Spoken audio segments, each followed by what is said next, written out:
Νομίζω ότι μπορούμε να ξεκινήσουμε.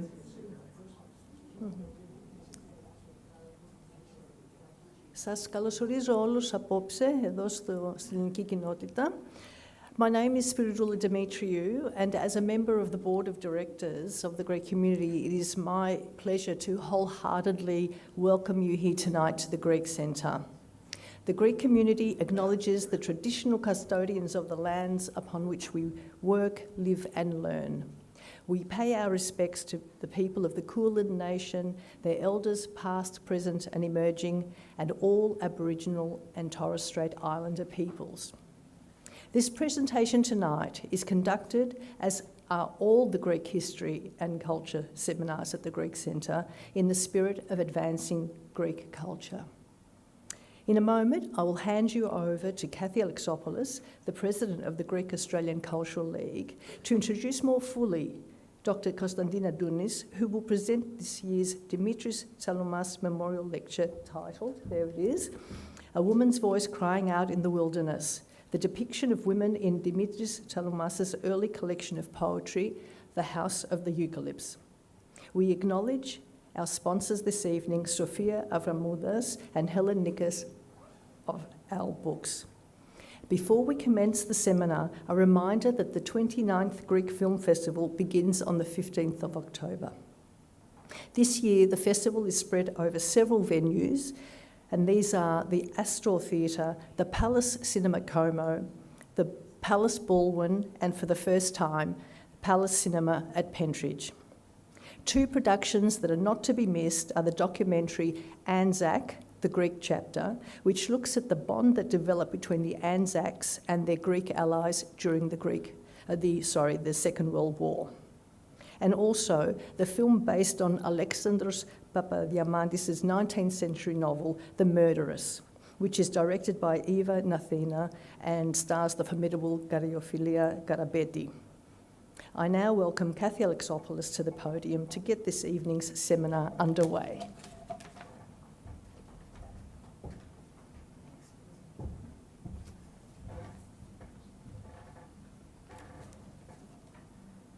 Good afternoon, everyone. Thank you for coming. Such a wonderful evening. I will just be doing a few things like the synopsis of today's speech that Konstandina has so kindly agreed to do. Dimitris Tsaloumas' paramount importance within the pantheon of the Greek Australian letters could never be overestimated. He won most of Australia's major state and national awards for poetry during his lifetime and enjoyed the rare distinction of his poetry books selling out, necessitating frequent editions. He enjoyed prestigious residencies at Oxford and Cambridge universities, as well as being invited to give a plethora of poetry readings the world over. Moreover, it has given me, now that's Konstandina speaking, immense satisfaction to perceive a greater appreciation of his work in his native Greece, as exemplified by the recent tribute to the Koralli literary journal, and she's making reference to this particular journal. If there is anyone who may be interested, we may have one extra copy. I did attempt to get it from Politia, is the bibliopolio in Greece, and I couldn't get it, so it may have run out. So that's fantastic that we have copies of this book here. Now, an award-winning Athens-based publication. It's a fantastic publication, this one. And I think it's a credit to all the people that really put their effort to create this. And Martina was one of them, Martina Dounis, who is his daughter. And Chris, thank you for coming tonight. We acknowledge Chris Tsaloumas, who is, are you the first or the second? Yeah. Thank you, Chris, for coming. Although every single poetry collection is memorable, it is his early publication, The House of the Eucalypts, that holds an especial place in my heart, and which will form a central point of reference in this presentation. After journeying through the depiction of women in this collection and the intricate interplay of memory and dislocation in creating images of haunting intensity, I will meander through my own recollections of visiting Tsaloumas at his home in Elwood during his writer in residence in England, and finally in his beloved home in Leros, Greece. And now, a very short bio for Konstandina Dounis. Dr. Konstandina Dounis is an award-winning educator, author, and literary translator, currently working within the Monash Education Academy at Monash University, Greek Australian literature. History and culture has been the axis around which her research has revolved. Her doctoral thesis, The Shodo and the Moose, entails extensive forays into unearthing immigrant women's texts, examining their propensity to challenge historically entrenched perspectives relating to gender-based invisibility. Her most recent translation from Greek to English is Litsa Nikolopoulou-Gogos's memoir, Moments of Truth, and it's Australian scholarly publishing. She has published widely within her areas of interest, the chapter Poetry and Post-War Immigration from Europe in the Cambridge History of Australian Poetry, and the monograph A New History of Greek Australian Literature, both in press and forthcoming in 2024. So we're looking forward to that one, Konstandina. So now we're ready to hear Konstandina, and thank you everyone for attending tonight.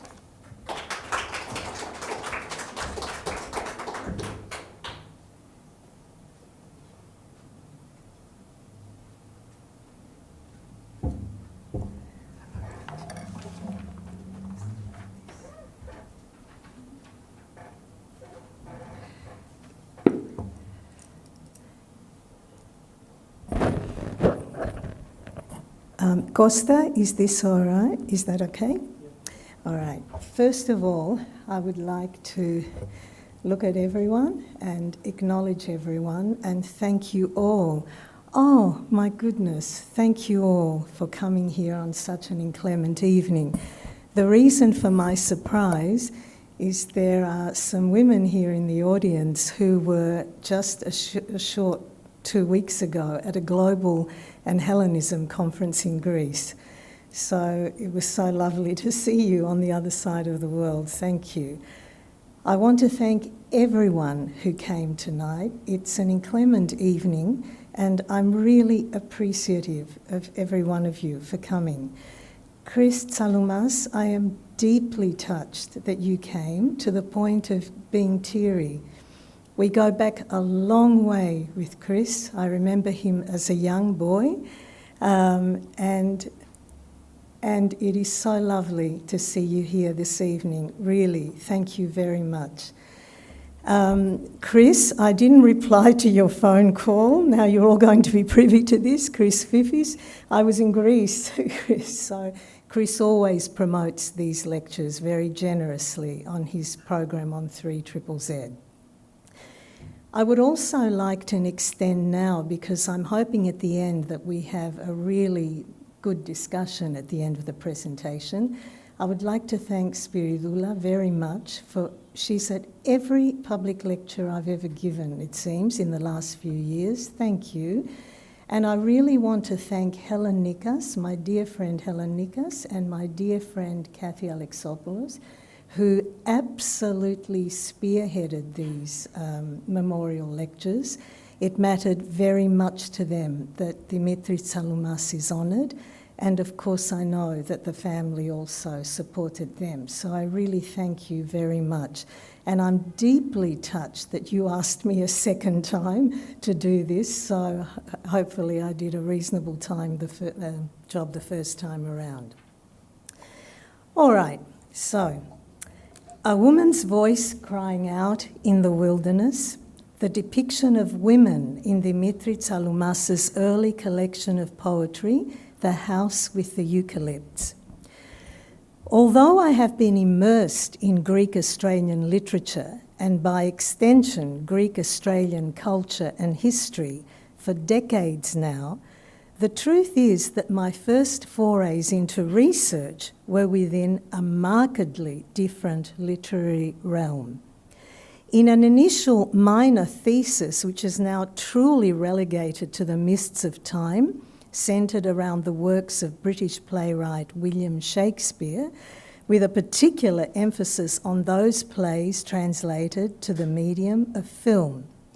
It was within this context, probably 4 decades ago now it must have been, that I first became acquainted with Stephen Greenblatt's work, Shakespearean Negotiations, and I recall being quite entranced by his opening line. I thought it was a terrific opening line, and I quote, "I began with the desire to speak with the dead." The essential simplicity of this metaphor helped me to crystallise by inverse association my own particular predilection. That is, rather than speaking with the dead, I developed a strong desire to speak with the living. I always found the prospect of dealing with contemporary writers to be both challenging. Of course it's challenging when you're dealing with a writer who is present, who is living, who has their ideas and their opinion, but it was also deeply rewarding. However, there is more to it than that. Strong desire presupposes some level of urgency. My research into Australia's immigrant literature stems from my unstinting belief in the imperative of what Hodge and Mishra, they are 2 Australian academics, have referred to as the intervention of the uncanonised. I often quote that because it was truly a seminal moment when I read that phrase. Furthermore, as a means of facilitating this process, I have been singularly preoccupied with translation into English, particularly of first-generation Greek-Australian writers who perceived keenly their exclusion from this country's collective discourse, their feelings beautifully encapsulated in surrealist prose writer Dimitris Tsaloumas' terse declaration, "I write in a dead language." Although Tsaloumas' quote does not specifically cite the Greek language as being the linguistic medium referred to, the contextualisation of the metaphor is certainly plausible within the realm of writing in a language other than that of the mainstream language. As the title of this presentation conveys, my central focus here is on women, as reflected in The House with the Eucalypts, published in Athens in 1975 in Greek, so a very early collection.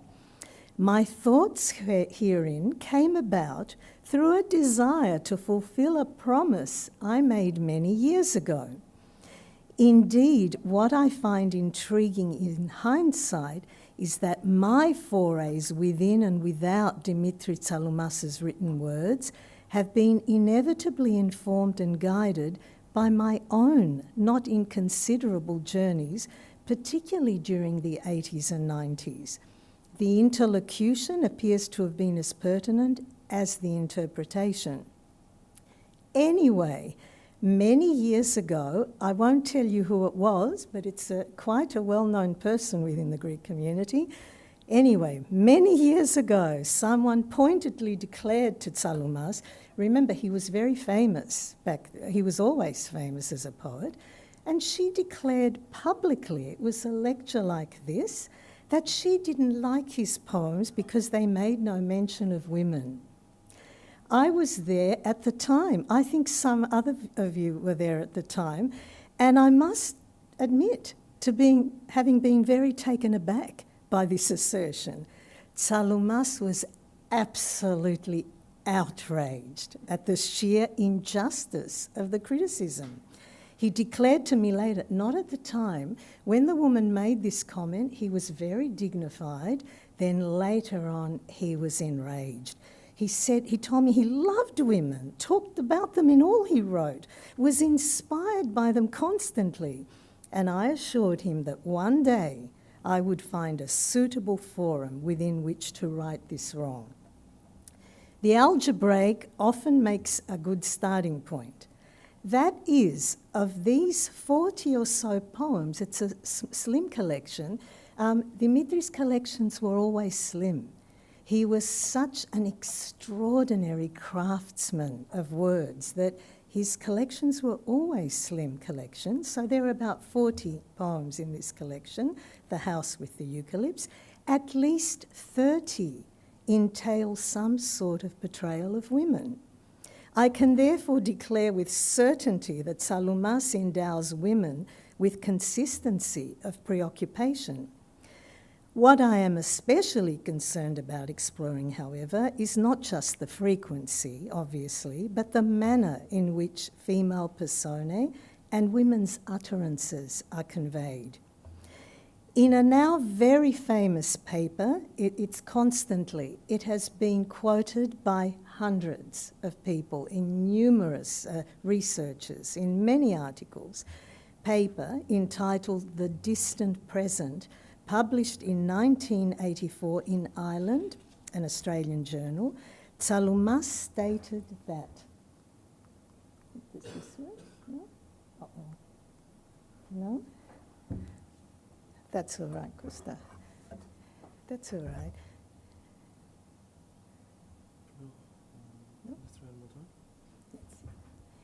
It is due to Costa, who is a miracle worker, that we have this PowerPoint tonight. So thank you, Costa.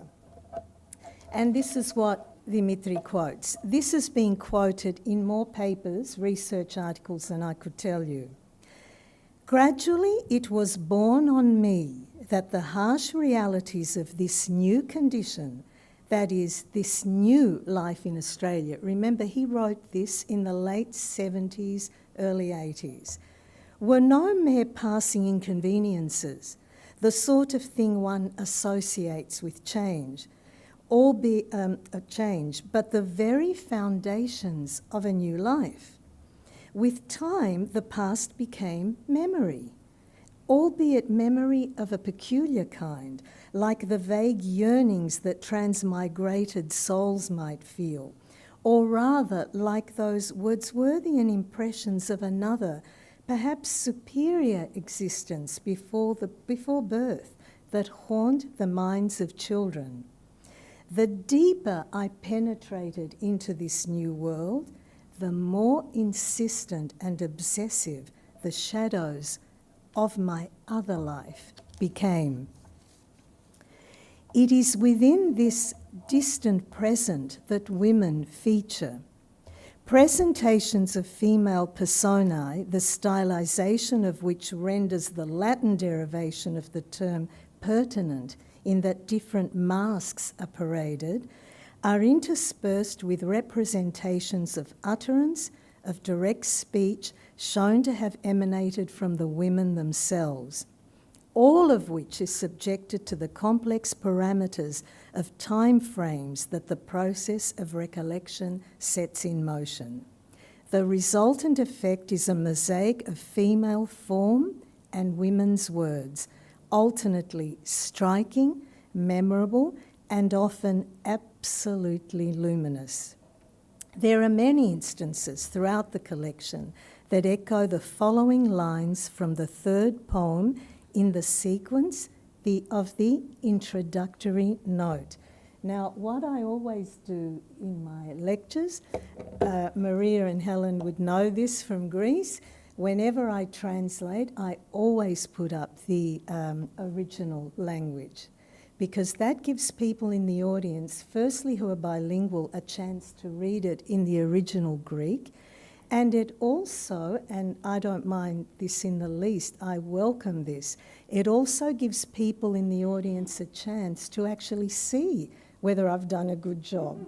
you know, to actually, and sometimes people might think, that could have been done better. As translators, we are never happy with what might be deemed a final translation. So, there are much longer translations coming. But this one is from the introductory note. Kerchiefed women sitting eternally on white parapets, knitting the same hope, burning like incense when the vespers toll. All these are mine, but in the intervals of the wind. We have here a vivid portrait of the stillness with which women have waited throughout the centuries, sitting hunched on the step at the threshold, embroidering their exquisitely beautiful creations.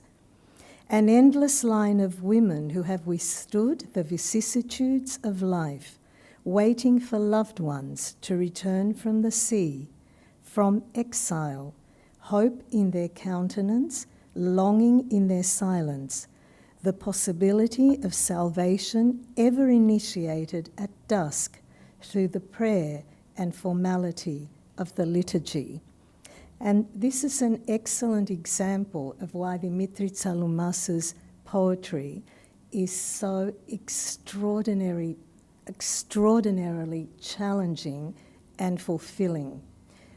From 3 to 4 lines, you can write an entire research paper. His ability to distill centuries of sensibility within a few lines, I think, is unmatched, personally. And I'm not just talking about Greek Australian literature, even further afield. I think this is the case. All of this, of course, belongs to the complex form of remembrance that the exilic state engenders. The past informs the present. The present substantiates the past. All of these images belong to the poet, speaker, but in the intervals of the wind, that translucent force, the very translucence of which initiates the possibility for geographical proximity. Winds literally encircling the globe, thus rendering a fusion of matter a reality within these intervals of nothingness. It was when I read Tsaloumas's poetry that I realised the conjoining effects of wind. That is the first time that had ever occurred to me. And from then on, because I loved Greece very much from the minute I stepped foot in that country at the age of 13, whenever there's a wind, I feel as though there's a presence somehow from there. And that feeling was initiated through Dimitris' words. Given that exile initiates both geographical and emotional displacement from one's topos, by the way, I mean, I could stop so often during this lecture, this whole usage of the word topos to refer to place, we can trace back to Dimitris' words, either in the distant present or in his interviews. He put the word topos on the map within this country's vernacular. Now you hear it, academics quote it all the time, the topos. It was he who first used it with such precision. So that given that exile initiates both geographical and emotional displacement from one's topos, one's specific place of birth, it is hardly surprising that the image of the mother is evident throughout. However, in Tsaloumas's poetry, this does not constitute a personal recollection, enshrouded in the particulars of nostalgia, but attains a plateau of generic invocation, very much reminiscent of Jung's analysis of the mother archetype. And I quote from one of my favourite philosophers, Jung. The qualities associated with the mother archetype are maternal solicitude and sympathy, the magical authority of the female, the wisdom and spiritual exaltation that transcend reason, any helpful instinct or impulse. This is all there in this poetry collection. All that is benign, all that cherishes and sustains, that fosters growth and fertility, the place of magic transformation and rebirth, together with the underworld and its inhabitants. So the mother presides over everything. All are presided over by the mother. The poems that pertain in some form to the mother figure have an air of the ecclesiastical and mystical about them, which in turn enhances the underlying air of universality. As an extension of this, most of these poems constitute a series of dialogues between mother and son, a sort of conjoining process of prayer, with the former always reiterating her unstinting love for her son and her furtive desire to protect him from the surrounding evil. We also need to remember, those of you who have heard my talks before will know that I place great emphasis on context. Dimitri was part of the resistance. He was very active. He came to Australia as a political exile. So there was much surrounding evil at that time, prior and post Second World War.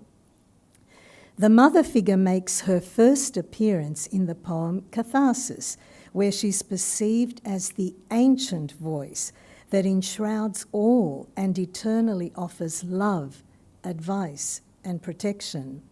Her words seem to hover as a beacon of light and hope, as opposed to the all-engulfing darkness and evil with which the sun is grappling. Shadow-like and heavy as an angel's wing, the ancient voice falls on the doorstep and lingers there and speaks. Whereas in this poem it is the mother's voice that pervades the proceedings, in the poem The Meadow of Your Evening Soul, it is solely the son's voice that is heard addressing the mother. The latter appears to already be in a paradisiacal plateau of sun and peace, with her son informing her that he intends to join her there, the whole process appearing to offer the warmth of salvation not only to the son, but to humanity as a whole. In sharp contrast, the fifth poem in the sequence, entitled The House with the Eucalypts, encapsulates a haunting reminder as to the consequences of defiling the natural law of common good, an ensuing entropy of form, the annihilation that antithetical forces have the propensity to generate. And the mother rejects the child, and the child its mother. You know, coming after having experienced the Civil War, it's not a stretch to perceive the urge to write powerful lines like this one. These are haunting lines that recall the ever-increasing proximity to the abyss. The most powerful image of the female form is to be found in the fifth and sixth poems of the introductory note. When I first read them all those years ago, I instinctively visualised Munch's The Scream. It's a very powerful painting, and the utter ache of the soul that leaps out at you from the canvas, just as they do from the pages of these extraordinary poems. I would like to quote them in their entirety, and in that they convey the prevailing mood of the entire collection. Remember, Dimitri wrote this after coming to Australia, and he wrote it in isolation, in terms of his poetic expression.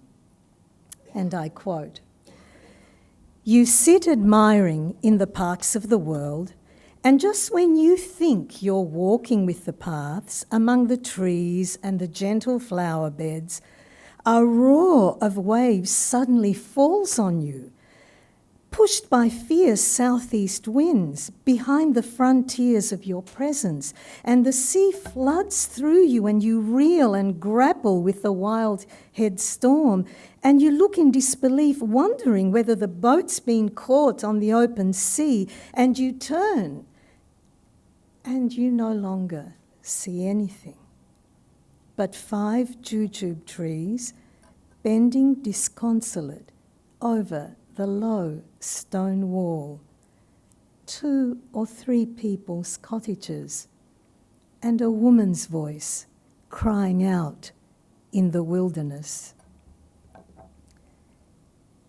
And the next poem. Yes, you don't hear the voice, you see it, because time has this strangeness also, that whatever it digests, only the eyes remember, that grow large in the staring. And because whatever you see complains like a mute child, and you are afraid to cast your tentacles to bridge the abyss, you know you no longer have power over your landscapes, that the headland will always journey on, rolling and pitching like a loaded barge, and neither the hawk nailed to the wind's peak, nor the peacock on the lawn, and the viper in the rick, nor the cry of the woman in the wind, nothing will ever enjoy the company of your heart. A woman's voice crying out in the wilderness of the former poem is further reiterated in the haunting line in the latter, the cry of the woman in the wind. Both series of words are ensconced within the complex parameters of memory, of island, of exile, the delineated ramifications of being removed in time and moving within the spectrum of time's endlessness. I had heard countless stories from my mother and grandmothers to know that within these folklorists' paradise of the Greek islands, up until the 1950s, that is, after some 20 years of starvation, world war, civil war, foreign occupation, all people suffered, but most particularly the women. The men were buffered somewhat by the patriarchal code of the time, whereas for the women there was seeming distillation of pain, the anguish and potential dangers of childbirth, the piercing cries at funerals for spouses and children, the cries at the shore for loved ones lost at sea, the bitter tears at the potential finality of exile. It is little wonder that Tsaloumas should recall these images many years later with eyes that grow large in the staring, while sitting in the docile parks of his new world, being swept away by currents of recollection that demand their right to be. I would like to bring this presentation, this part of the presentation, to a close by making reference to 2 quite different poems that present an image of women that could be deemed romantic. The first is the poem entitled The Field Worker. I love this poem. This is one of my favourite poems, not just of Dimitris, of all time, because it makes us women feel powerful, and I just love it. So, and I quote, "There where the field worker stopped to rest, the daughter of the plane tree suddenly descended, marble-fingered, stroking at his breast, so that he felt like opening the little window to his heart, long plagued by great torment and breathing with difficulty.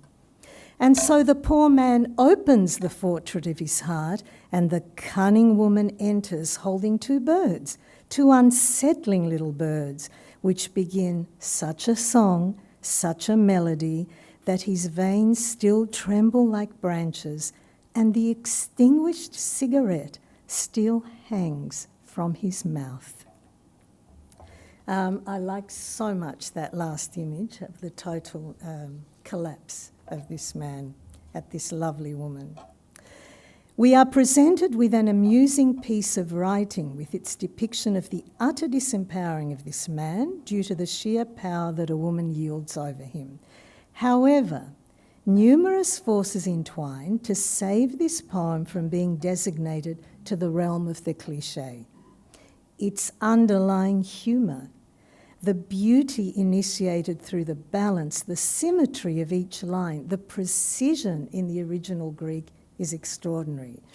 The underlying depth of depiction that emerges through closer reading. I would like to draw your attention to the subtle crescendo effect attained through the constant use of feminine nouns. This is one instance where the translation into English cannot hope to attain the evocative propensity of the original Greek, where nouns have gender distinctions, as opposed to the universality of the English the. Marble-fingered, torment, difficulty, fortress, heart, veins are all feminine nouns that evocatively meander around in labyrinthine fashion and further showcase the woman's propensity for omnipotence where her hapless captive is concerned.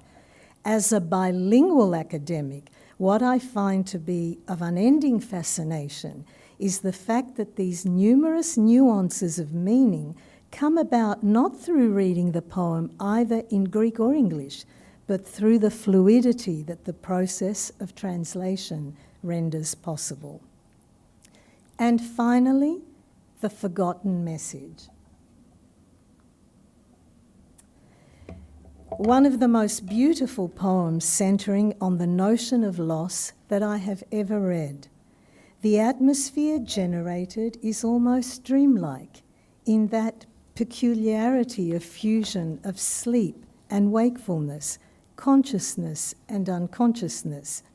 There is a richness of metaphor, the convolution of thought within the plasticity of form that gives the poem its eventual cohesion. Qualities, I might add, that characterised all of Tsaloumas's most memorable poems. Tsaloumas lived on an island, beset by war and political treachery. Such an atmosphere cannot help but decimate romantic relationships, however noble the initial intentions might have been. Trust is inhibited, paranoia heightened. Within the annihilation of the wider ideals are sacrificed those smaller miracles of the possibility of love and joy. A poem for what might have been, the exuberant intention subjected to the cruelty of the times, rendered obsolete and confined to memory, only to surface through the luminosity of the woman, as in a dream, against a backdrop of darkest loss. He sent a message to the sea in his youth, and from the battlement and the bleakness of the winds, he now spies the woman of his dreams, waiting in the olive grove of silence. But how can you, waking, explain the assurance of the touch in the dark, the subterranean approvals of the imagination, the spider's plots in the endless corridors? How can you prove the myriad antlight across the gum tree tops eating away at the heart of summer? All I possess is yours, my friend. In the wilds of the mind, hope bears no fruit. And from my vantage point, I taste this bitterness. The woman lit by the olive grove on the altar of silence. I would like to turn my gaze now, as I wrote in the abstract, to a more personal recollection of my time in this poet's orbit. In the mid-1980s, I had 2 jobs for quite some time there. A high school teacher by day and an actress by night, working both for Sakis Fidogiannis's Laiki Skini, putting on such plays as The Bread Trap by Vasso Kalamaras. I remember Vasso bursting into the theatre saying, I was playing Chrissa, who she was based on, who is playing me? Who is playing me? That's all I want to know. So I've got many memories from that time. And of course, my long collaboration with Tess Lysiotis and Veliki Players, involved in such productions as I'll Go to Australia and Wear a Hat, Hotel Bonagila, and others. In the late 1980s, I started lecturing in Greek language and culture at RMIT with Mimi Sophokleos and Despina Pieri to classes of several hundred students. This was at the tertiary level. A situation in terms of numbers that was mirrored, as Chris Fifi well knows, he was a lecturer back then as well, at Melbourne University, La Trobe University, and although Monash was smaller, it also had a very healthy cohort of students in terms of numbers. Multiculturalism had been officially sanctioned at a national level, and the Greek community was slowly establishing itself as a very strong presence in Australia. I had been introduced to Dimitris Tsaloumas on a number of occasions, but he was on the crest of a wave, enjoying phenomenal success as a poet both within the Greek community and within the wider Australian community. And I didn't feel it proper to take up his time. You know, I think I was a little bit frightened to go up and say hello, but I'd say hello from a distance. My first actual conversation with him happened on a little rickety bridge. In those days, it was rickety. It's been rebuilt now. Those of you who know that area, it was over the Elwood Canal, down at the Brighton-Elwood foreshore, where there is a great bike track. We'd both been invited to the first conference on Greek-Australian literature at RMIT in 1986, convened by Mimi Sophokleos. I hadn't started working there yet at that point. And we mostly chatted about that, about the conference, with me trying to look, very cultured and knowledgeable. We shared a love of bike riding. We were both passionate bike riders. And so we rode along the bike track along the coast. And we spoke about our love of bike riding as well. I moved from the area back with my parents a couple of years later, and he very kindly allowed me, as Chris reminded me tonight, he very kindly allowed me to park my bike just inside his high fence so that I wouldn't have to cart it from the other side of the city in the boot of my car as I was doing. His house was regularly full of friends, admirers of his work, as well as his children, and that's where I met Chris, who obviously visited regularly, lived there, and so on. And if he chanced to see me parking my bike, he would invite me in for a coffee and a chat. I now realise things that I was too young to appreciate back then. Remember, I was in my 20s at that time. Dimitris Tsaloumas was in his 60s and had just rounded off a stellar career as a secondary school teacher. He'd had 4 children to support, so devoting himself exclusively to his poetry was out of the question, just as it was for me. I know how that feels. I too devoted my time to my own child and my own family, coming back to things now in my 60s. He had brought out a few collections published in Greece in the Greek language, one of which was the collection The House with the Eucalypts that I focused on today, quoting from my translations into English that formed a part of my MA undertaken at the University of Queensland. I now understand that things start to crystallize for you in your 60s. If you are fortunate to reach this decade, and I really underline that, if you are fortunate to reach this decade, we've all lost friends younger than us in here this evening, I'm sure. You know that the decades in front of you are fewer, much fewer than the ones behind you. In other words, you know that you don't have a moment to waste. You also become aware of the legacy that you are leaving behind, even if only on a subliminal level. It is within this context of legacy making that Dimitris Tsaloumas's brilliance further shines. That he was a brilliant poet is a given. Sell-out editions of poetry. Poetry is rarely a blockbuster proposition, we all know this. A dazzling array of literary awards, too many to even recount, and residencies at some of the most prestigious universities in the world. Just as a quick reminder, I would like to show you some of his publications that I readily had in my own personal library. These publications date from 1974 to 2014. So, these were early collections. And of course, that's the Spiti με τους Eucalypts. More of the early collections. I can't see the writing of that.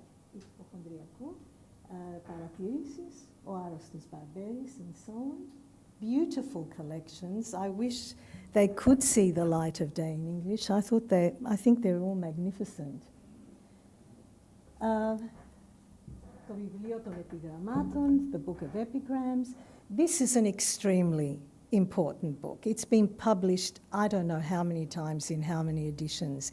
It was an extremely important text. Helen Nikas often cites this as having instigated her enormous passion in Greek Australian writing. The Observatory. It did what no other Greek Australian book had ever done before. It won a plethora of awards and honestly changed the scene of poetry in Australia.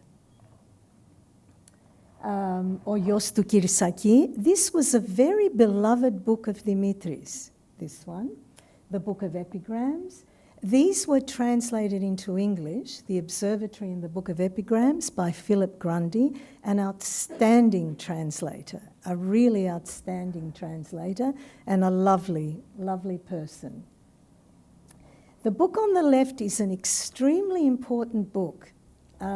He selected, and he did a brilliant job of selecting really the major poets that represented Australian letters, the Australian literary establishment, and he translated them into Greek for a Greek readership back in Greece. I think this book, I mean, everything he did was, highly esteemed, but I think this text is a little underrated in terms of just how important it is. Falcon Drinking, Portrait of a Dog, The Barge. Helen Nikas, as I'm sure everyone knows in this room, was, general editor and publisher regarding OWL Publishing, which she established. This has now become a collector's item. You cannot find it anywhere. It's sold out immediately. It's Dimitri actually reading his own works. And I think, Helen, if I recall, there's a beautiful piece also by Stathis Gauntlet, isn't there? I think in this, yes, where he prefaces it with a really fine introduction. Another, also very important, this was a collaboration between Helen Nikas's OWL Publishing, and a publishing house in Greece, Sokolis. I hope I say that correctly. A Voluntary Exile is a seminal text for anyone doing research on Dimitris' work. Again, edited by Hellenicus of Our Publishing, and a collection of very important articles on his literary output. Stoneland Harvest was published in England. Again, very lovely collection.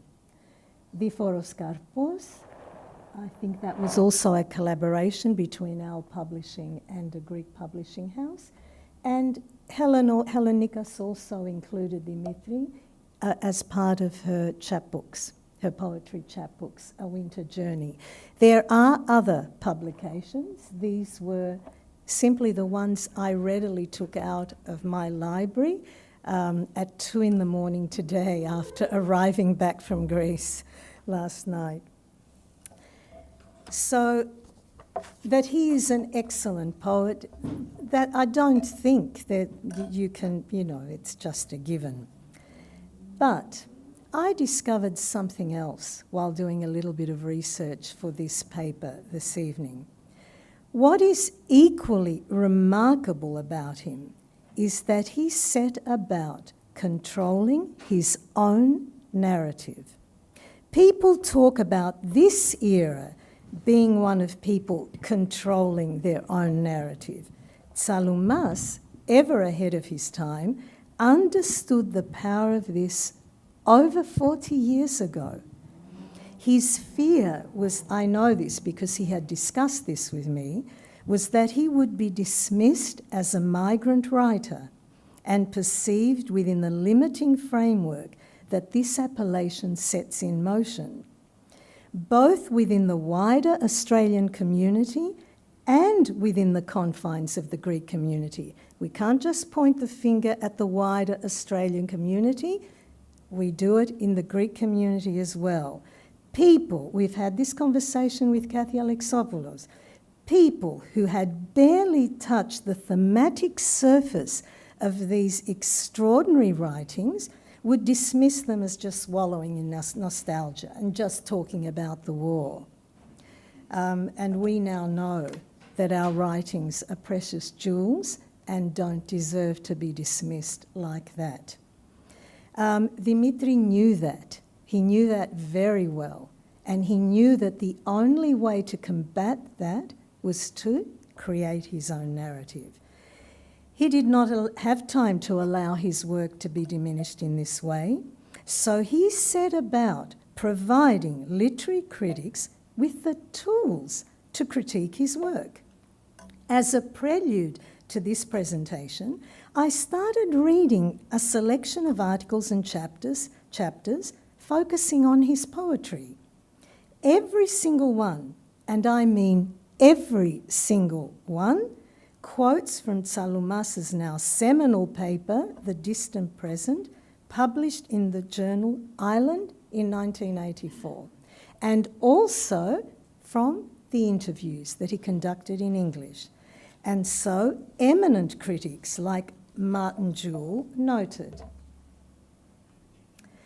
"It isn't a world made distinctive solely by having a distinctive physical geography, though one always feels that as one steps off the boat onto the island named Tsaloumas, one is going to feel a wind bringing a scent of time across a fairly stony landscape.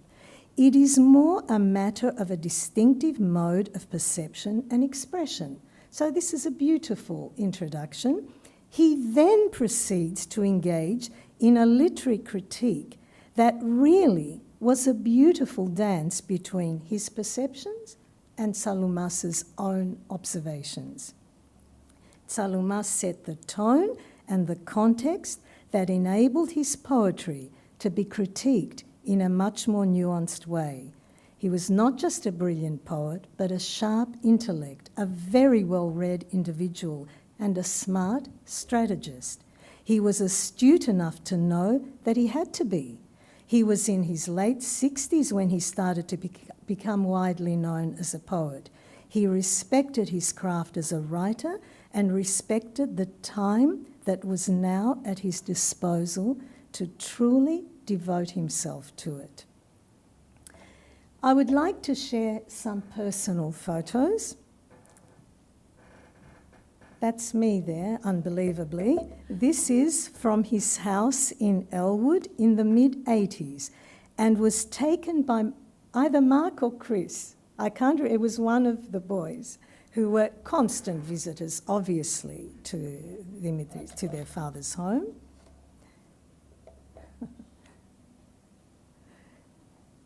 The second is at Cambridge, where Tsaloumas did some poetry readings during his residency at Oxford University. Yes, he was invited to be a poet in residence at Oxford University. As a result of that truly extraordinary honour, he then went all around England. I really wanted to visit England. It was the birthplace of Shakespeare, remember, minor thesis back then. And so Dimitris said, look, I'm going to be here and here, why don't you come? Cambridge is especially dear to me because Nikos Papasteriadis was there at that time, and he was a very gracious host. And he actually took this lopsided photo there, but that was a really lovely day that day. It was a beautiful poetry reading. Now, the following three are from Leros in the early 1990s. Yes, Maria and Helen, that young man with the long hair is my husband, whom you met in Greece in the early 1990s. Christo and I were going out together in those days. It was, 30 years ago. And were invited to stay with Dimitri and his brother Andoni in their exquisite house there. And that's when my focus changed like that. Once I went to Leros and saw this remarkable man on his island, there was a shift in me, and I devoted myself to Greek Australian literature and have devoted myself to Greek Australian literature ever since. We were invited to stay with Dimitri and his brother Andoni in their exquisite house there. This stay and the sights and sounds that I experienced within this gorgeous landscape undoubtedly enhanced the quality of my resultant translations. We've talked a little bit about legacy, and there is one last part of Dimitris Tsaloumas' legacy that is very important to make mention of. His wonderful children, Chris, Martina, Mark, and Anna. I have been busily wrapping up some long-standing publications of late and needed to gain official copyright permission to quote Tsaloumas' poems. His children are his literary executors, particularly Chris Tsaloumas, who's in the audience tonight, and they do a superb job in this regard, fiercely protective of their father's name and his literary gems. They are doing their father's memory proud, and I thank them sincerely for the trust they have placed in me to also honour his paramountly significant place in Australian and transnational letters, whether through my publications or within this memorial lecture this evening. As I always do, I would like to leave the last word to the poet himself. This poem is comparatively not as well known, but its evocation of women is exquisite. The tone is luscious, elegiac, and haunting. The Lady of the Pier. Oh, sorry, I didn't go through the other photos. That's me, which is also unbelievable, as my husband was. This was over 30 years ago. That, of course, is Tsaloumas on the left, I'm sure everyone knows. And that's his equally very erudite and lovely brother, Andoni. And Dimitri was very close to his brother. It was very evident when we stayed with them. This one was Dimitri outside the house with the Eucalypts. And he told me it's now been, turned into a bar. And we didn't say any more. He went very quiet, and I just took a photo. I was so grateful he allowed me to take a photo there. And, but he was very quiet after that. And this is the lady of the pier. Yep. The slender face, the barely outlined breasts, the smile that would open with some effort, Byzantine time has covered layer on layer with oil, candle wax, and incense. The event escapes memory's curiosity, and pilgrim-like the mind sometimes heads for evening chapels.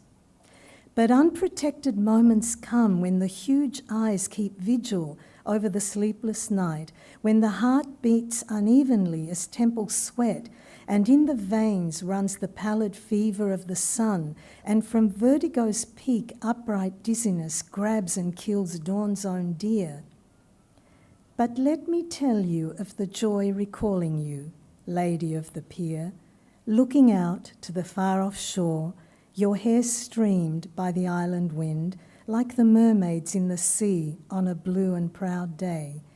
As I waited on my dawn rock for her to appear, to ask about her brother in foreign parts.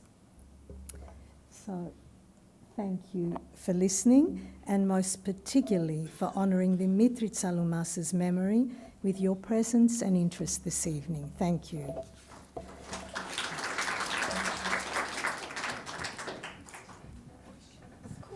Of course, yes. Konstandina, thank you very much once again. Wonderful presentation. As you said, this is a second, but it's maybe even better, I would say. Are there any questions or any comments or anything that perhaps pertaining to the talk or anything you want to raise? Or no, Yanni. I'll give you the... That's all right, I can shout. Oh, okay, yeah, that's fine. I believe Tsaloumas translated his own poems. Yes, he did. He Has did. anybody else tried to translate his own poems, and how do they compare? That's a very good question, Yanni. I think there have been a couple of translators of his work, but there have been a couple of translators of his work, but honestly, those of us who were privileged to know him know that he was honestly a perfectionist.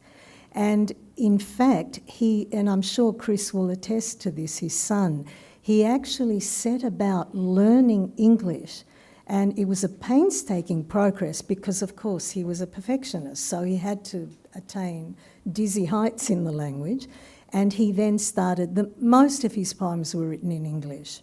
In the initial years, there were poems translated. I don't think the same poem was ever translated, though, by different translators.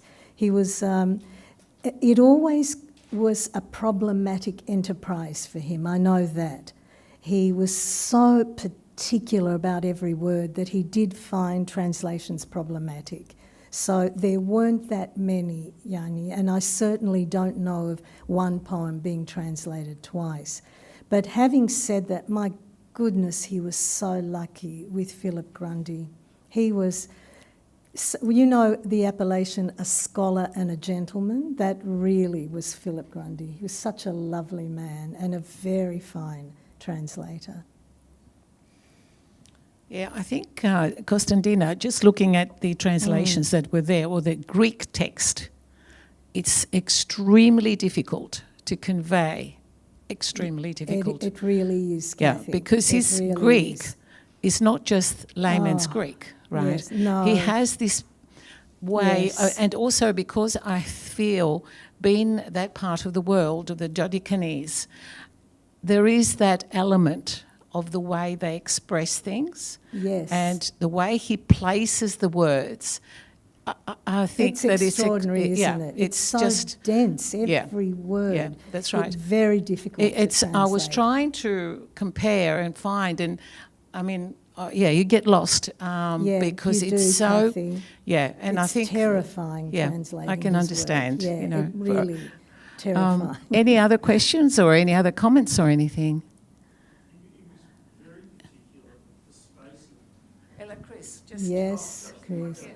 Come on, Yes. come on. You have Chris, He was very particular, right Come down on, to the Chris. spacing, the Yes. full stop. absolutely. I once, well, Dad wasn't. It's on. No, I don't need it. He was very fussy about the way his things were even read. Absolutely. Yes, Chris, he was. Yeah.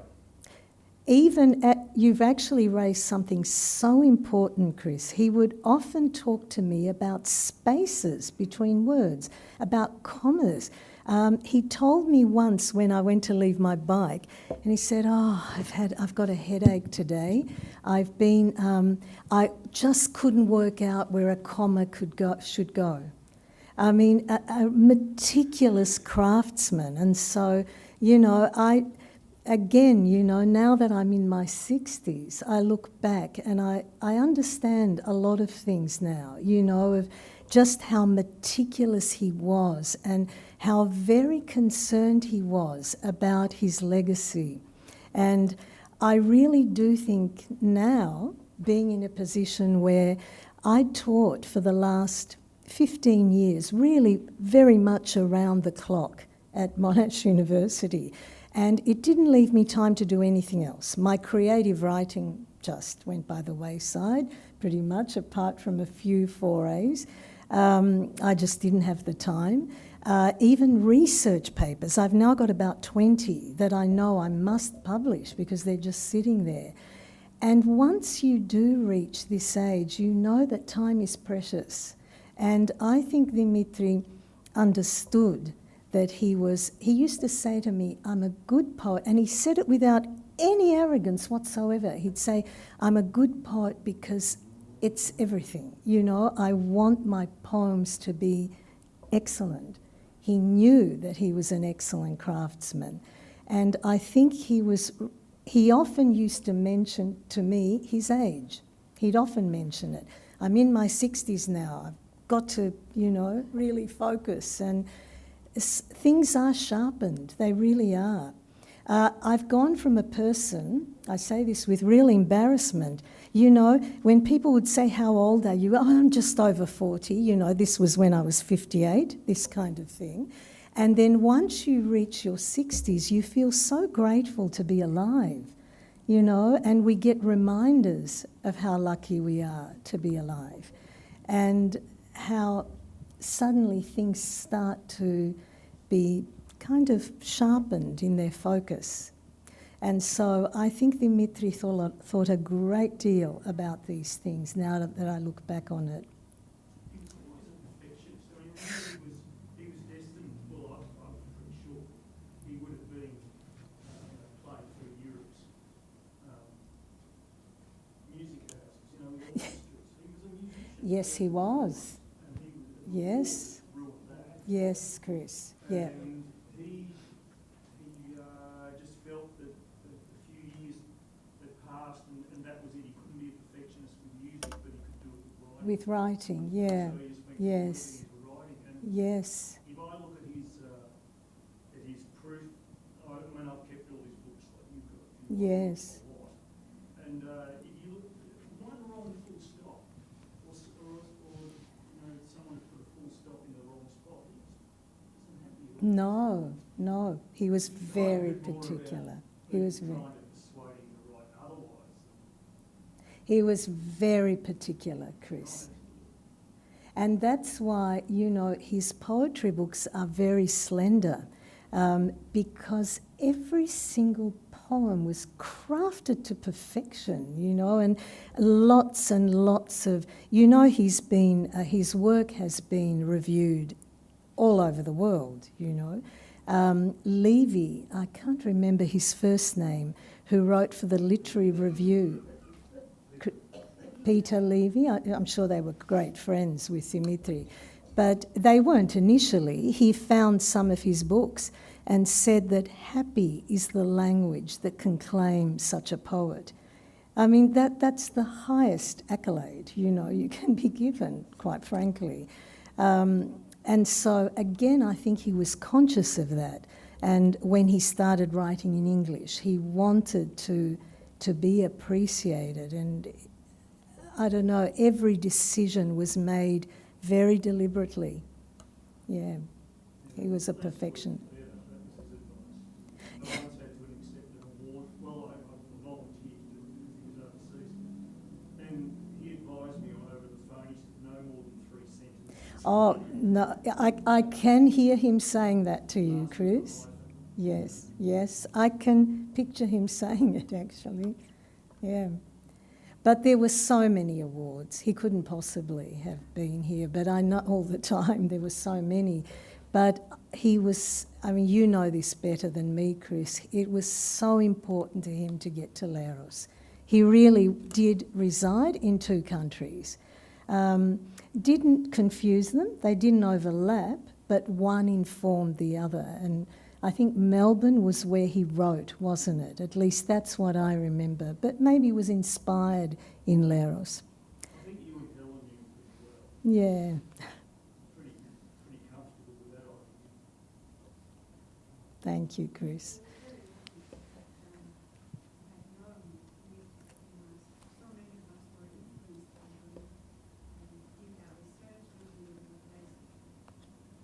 Absolutely.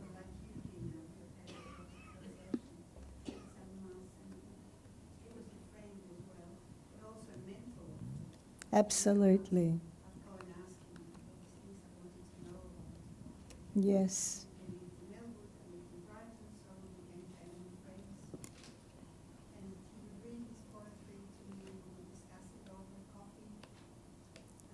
It was a great privilege. Yeah, it was a great privilege, Helen. Yes, absolutely.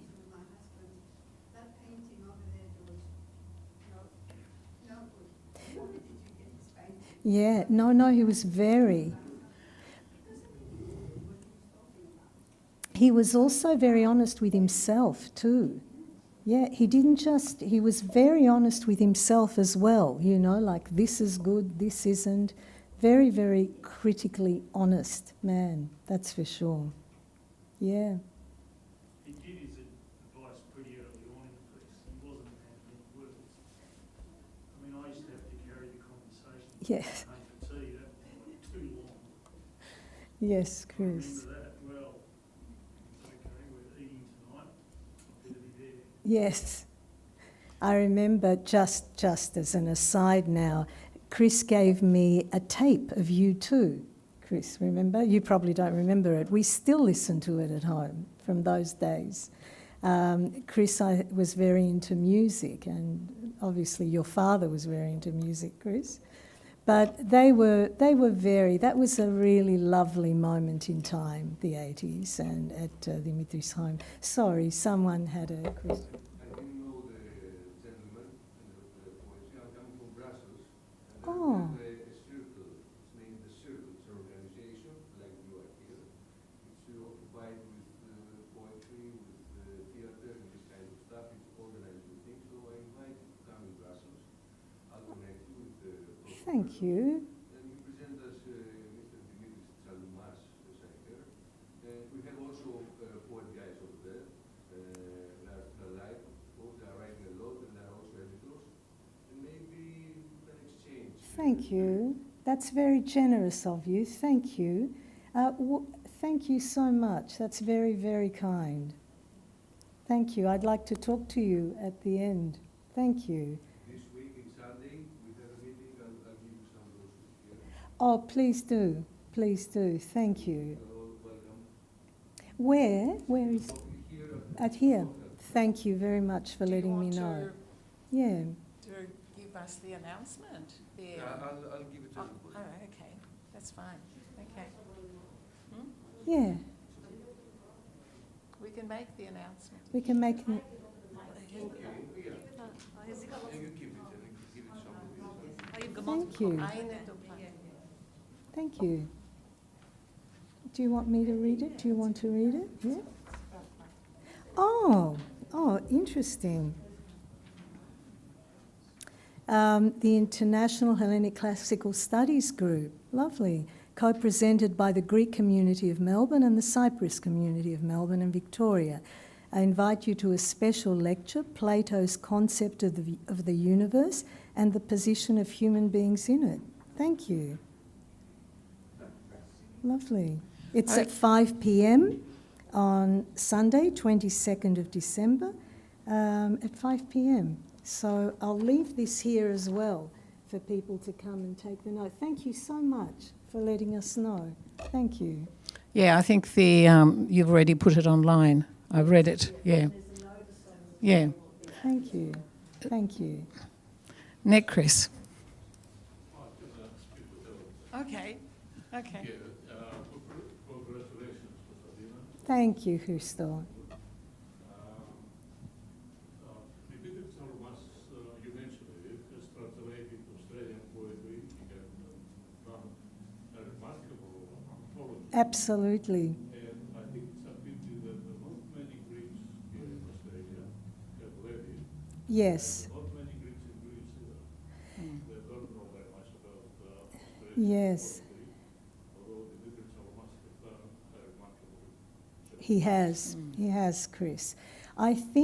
I don't know why that was, Chris. I agree with you. And I actually mentioned that I think it has been underrated, that I think it is such an extraordinary achievement. No, they don't. Not many people know about it. I think, look, I'm hopeful. I'm really hopeful. Thanks to Maria and her wonderful team. And Helen, please tell me your surname because I'm a bit jet lagged. So, all right, these wonderful women, Maria organised the conference and Helen was a brilliant speaker at this conference, the Global Women and Hellenism Conference. And what I'm praying, Chris, I noticed something. It was a conference not just for people working in academia. It was for women from all over the world. I've never been to such a thing, organised, convened by Varvara Thanasiou Ioannou. And it was just extraordinary. And there were many, many women from Ioannina University. And I noticed something that I did not notice, Chris, when I used to go to Ioannina in the 90s with Mimi and RMIT. There is a real interest now in what we're doing in the diaspora. That is something I did not witness a few decades ago. I think there is a real sensibility that we are part of Greece. We happen to live here, but we're part of it, you know. We are part of the Greek diaspora. And there seems to be a real interest. And one of the things that I can say that I have noticed in my life is that change comes about drop by drop. I have rarely seen change come about in one fell swoop. It's, you know, for example, I've been invited to give a series of seminars there. Many people were. We had some amazing lawyers from America. We had young women from Melbourne represented by Helen. All of these people created contacts. And so I'm praying that with giving these papers, and for example, I would be honoured to present this in Greece, for example, as part of a seminar. And hopefully, of course, I will talk about this book. The other thing I can do, I have been liaising with a woman from the University of Thessaloniki. Unfortunately, I wasn't able to go, but she has kindly, you know, she's always been persistent in me going and so forth. I will alert her to this book. But of course, Chris, and rightly so, is an excellent literary executor, Chris Tsaloumas, his son. And so it would have to go through Chris. I don't think the book is available. I'm sure it's sold out, like everything Dimitri did. Perhaps we can organise, Chris, if a particular university department is interested, to get a copy to them, that kind of thing. But it is an excellent point that you raise, Chris. Chris Fifis, of course, was very dear friends with Tsaloumas. Tsaloumas had enormous respect for you, and so it would be great. You know, it's a very important book. Absolutely, it is. Nick, I think. Yeah.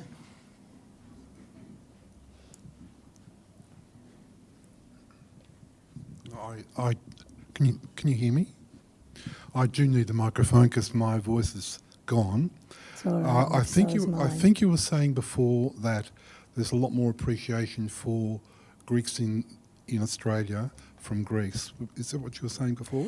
Nick, do you know what I think? I think I always quote this phrase. I always quote it because I love it. Geoffrey Blainey used to talk about the tyranny of distance that we have here in Australia. And Nikos Papasteriadis, decades later, talks about the tyranny of proximity. And I really love those two phrases. But somewhere between them, the truth lies. And that is that I think the distance, I think it was probably easier to become well-known within the wider Australia community. I say that with great reservation because very few of our Greek Australian writers have become well-known, but it is hard to become well-known. Well, can I just say that I've noticed over the last 3 or 4 years there's been a definite window that's opened for writings by Greeks. All they've got to do is walk into a bookshop and you'll find this out. Absolutely. Let alone, a couple of years ago there was a Greek Cypriot who won a very major literary prize in the UK, for example. And I often see them in readings, for example, and I just think, for me, a window has opened for Greeks here to write stuff that has got a good possibility of being published. And it just occurred to me that Tsaloumas' writings, that just a thought was that to go to somewhere like, who was the crowd who published Romulus, My Father? Go to them with, say, 5 or 6 or 10 of his slim volumes and say, here they are. And I could also imagine you being interviewed, say, on the Conversation Hour. Oh, thank you, I Nick. can That's imagine very that because generous. you know the media is hungry for stories, and this is a great story. Yes. It's very simple. Yes. You know, you have touched on 2 extremely important points, Nick. One is the issue of publication. Our writers, that's why what Dimitri achieved was quite remarkable, that our writers have great trouble being published by mainstream authors. All writers have trouble being published by mainstream authors. So publication is a vexed issue anyway. But there is one thing that you touch on that is really important, and that is this country, this wonderful country that we live in, is now very cognizant of the richness of its stories.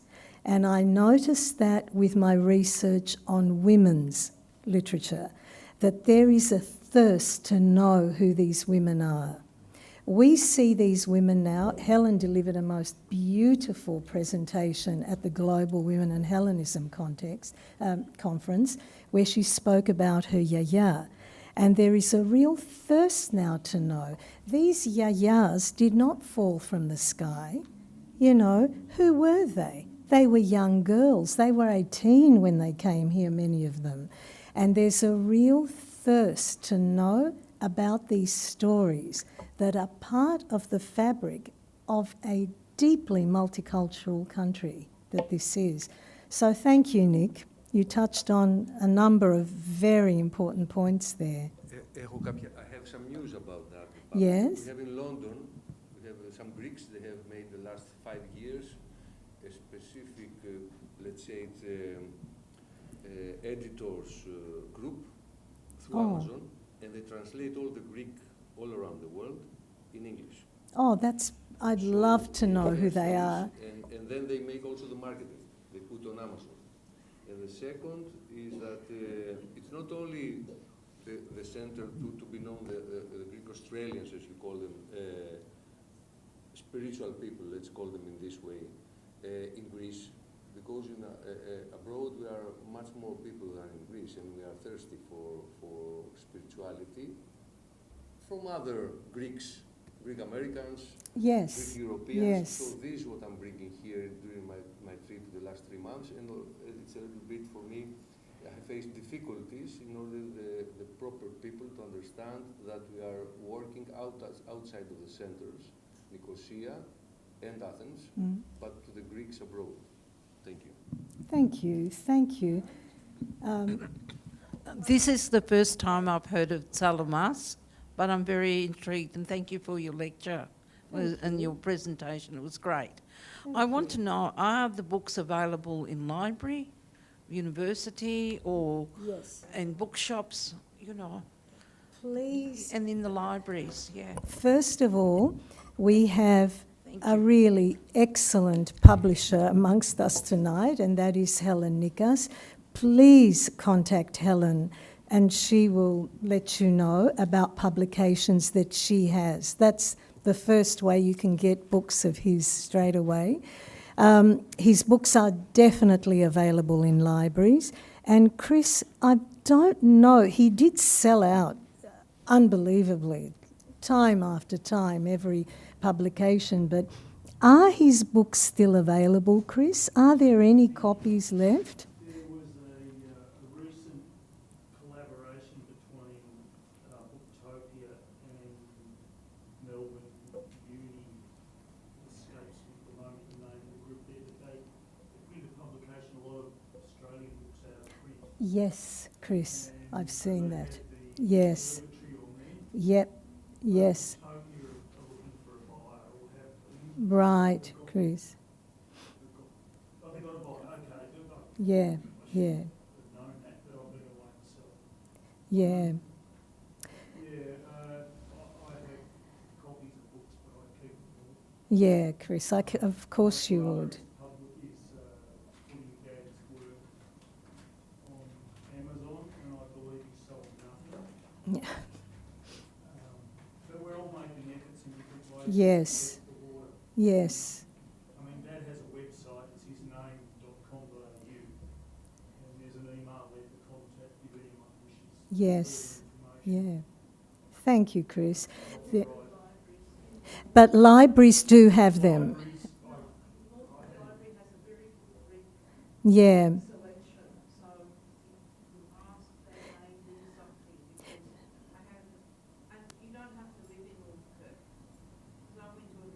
yes. They do indeed. Yeah. The other, don't forget the university libraries, I'm positive have his books. La Trobe does, and Melbourne University, I'm certain, does as well. The tertiary institutions do have his work, I'm sure. I took back all the copyright permissions from UQP because they had no plans to publish anything. So Good on you, it Chris. doesn't look too bright I in think, some regard. I think, look, this is such a vexed issue, and I'll stress again that Dimitris Tsaloumas is extremely fortunate to have such good children who are looking after his literary interests. But one of the things that I'm going to do, Chris, I know it's, once I think I'm getting a lot of pressure from my family to, sort of retire and concentrate on my literary stuff. And there are a number of reasons for their pressure. And one of the things that I'd like to do is that I want to set up a website. And on that website, I want to put up all my articles, everything I've ever written, so people can just go and click. It seems to me, what I want to do, what I'm passionate about, is that these people's memory and writings and stories don't die out with us. Kathy knows this, Helen knows this. I want their stories to continue long after we've gone. And I feel that in a website, that's a good way to do it. It was one way I could think to do it. It's the only way, isn't it, Chris? Yeah, I think so. Yes, and people can then research. They can go and research. Yep. Okay, I think exactly. on that note, I want to thank everyone. Thank you so much. Chris and Eleni, can you come over here? Thanks. Okay, thank you everybody. Thank you, Konstandina, for such an informative so afternoon. much. And I think Thank that's you. what's happened is we're opening up a lot of doors Yeah, and a lot that's of the discussion goal. points, That's which the we've goal. raised in many. Thank you very much, everyone. Thank you. Se fai sto Thank you. Παρά, θα έρθει την Κυριακή.